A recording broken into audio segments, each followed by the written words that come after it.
And he spoke just a short time ago. Are you okay with Erdogan saying that he is not going to do a ceasefire? He didn't say that at all. He's meeting, and he's meeting today with some of our representatives. Mike Pence is leaving today, as you know. We needed to take an extra day for security reasons. But Mike is leaving. Mike Pompeo will be meeting also, who's here right now with us, and he's going to be joining the meeting.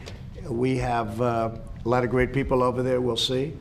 In the meantime, our soldiers are not in harm's way, as they shouldn't be, as two countries fight over land. That has nothing to do with us.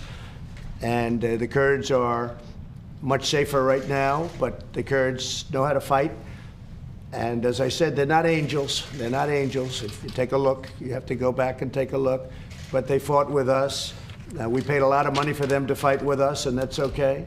They did well when they fought with us. They didn't do so well when they didn't fight with us. When I refused to allow the Americans a year and a half ago to fight with the Kurds against Iraq, I said, wait a minute, this country stupidly just spent a fortune on fighting for, with, around Iraq. Nobody knows how they spent it, but they spent, actually, we're in the Middle East now for $8 trillion, if you can believe that stupidity.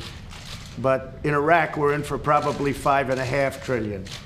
So they're telling me, wait a minute, we just spent $5.5 trillion fighting in Iraq and with Iraq, and now we're supposed to spend money to fight with the Kurds against Iraq. I said, no, thank you. So what happens is when I said we're not going to fight with the Kurds left. They didn't want to fight against Iraq, which right now isn't the greatest fighting force in the world. That happened twice. The Kurds actually are pulling back substantially from Turkey, and Syria is pulling in. Syria probably will have a partner of Russia, whoever they may have. I wish them all a lot of luck. You know, Russia was involved in Afghanistan. It used to be called the Soviet Union. Now it's called Russia for a reason, because they lost so much money in Afghanistan that they had to downsize, a very big downsizing. So if Russia wants to get involved with Syria, that's really up to them. They have a problem with Turkey. They have a problem at a border. It's not our border. We shouldn't be losing lives over it. But again, we only had 28 soldiers. It was 26, 28. I got all different numbers. It ends up being 28, between the 26, 28, two people, and they're fully accounted for. So that's the story. It's very simple.